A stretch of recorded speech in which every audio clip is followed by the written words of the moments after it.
more quantitatively. So the first 5 years of investing, the first two funds were about 600 companies. Got it.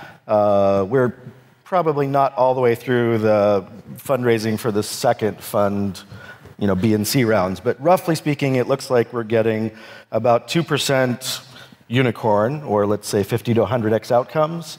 And we probably get 5 to 7%, maybe 8%, what we call Centaur, or 100 million plus valuation companies that are 20x. And so if we kind of did the simple math on that would be like 2% do 50x and 5% do 20x, and maybe 20% could do 5x, although I don't think we're actually that good at that yet. Right. Then probably we're able to do a 2 to 3x consistent fund, and hopefully it becomes a 3 to 5x consistent fund. But our thesis is that if you only find unicorns 1 to 2% of the time, at least at early stage, your portfolio size should be at least 100 if you want any statistical predictability around finding those outliers. And if you want to be safe, it should probably be more like 200 to, 500. This is in the early stages of investing, in the seed round. Well, an accelerator, right? So we would say at seed stage generally, which you might differentiate between seed versus accelerator, but we're seeing probably a progression. About half of our companies move to the next stage. Right. Right now, about 25% of all of our investments get to Series A, about half of those get to B, about half of those get to C. So we kind of say, when companies get to Series C, $100 million valuation, let's say 20 million plus revenue, they're probably not going to disappear, and we're probably going to get some kind of exit out of that. South of $100 million valuation, let's say maybe less than $10 million, it's not definite that they will get to an exit or an outcome. And some of those companies may be doing great. They might be doing 5 million and profitable, but not growing fast. But it may be unclear, unless we help them figure out a way to get liquidity, they may just continue operating, or they may say, fuck it, and I'm tired, and stop. And when you look at entrepreneurs, when you started 7, 8 years ago versus today, the number of companies in the ecosystem, how have things changed between those two moments in time?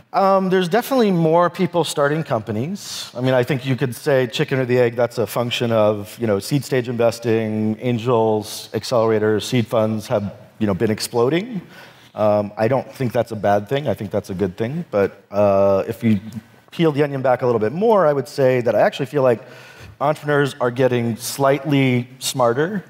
People still make the same stupid fucking mistakes when they get started, but people, are starting to buy into Eric Ries and Steve Blank, and people applying lean startups, people like reading about the process of creating companies and applying that. So I generally think we are getting better at our craft. Failure rates are still, probably 70 to 80%, but we are generally getting better. So the failure rates are the same. Well, but we've increased the number of companies we're doing. So if we keep failure rates the same and increase the pool by 2 or 3x, I would say that's good. Yeah, but you have bigger outcomes now.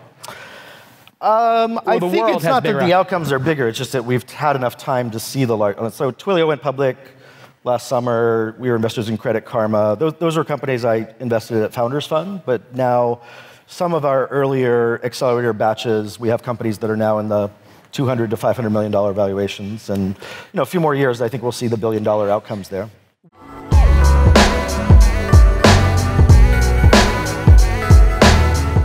Hey, if you're a small or medium-sized business, even a large one, you're trying to find solutions to solve your problems, right? Wouldn't it be great if there was like a directory or a marketplace where all these great web services were found? Well, that service now exists. It's called Capterra, C-A-P-T-E-R-R-A, Capterra.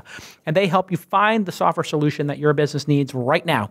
You can just go to capterra.com/twist, and whether you need website building or customer service, project management, maybe you want to track applications and do email marketing, it's so easy to use. You'll find 400 different categories of software to choose from with thousands of ratings and reviews from actually people who've used this software.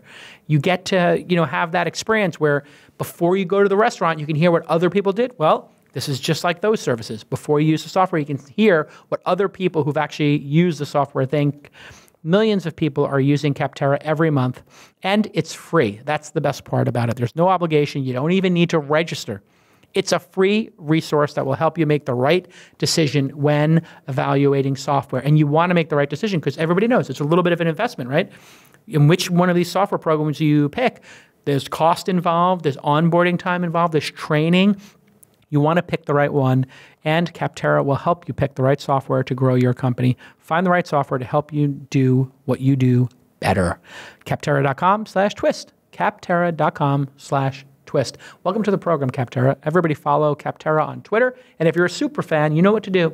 Say thank you at Capterra on your Twitter handle and let them know that you love them for supporting independent media like This Week in Startups, where we all learn so much every week, twice a week, 100+ episodes a year.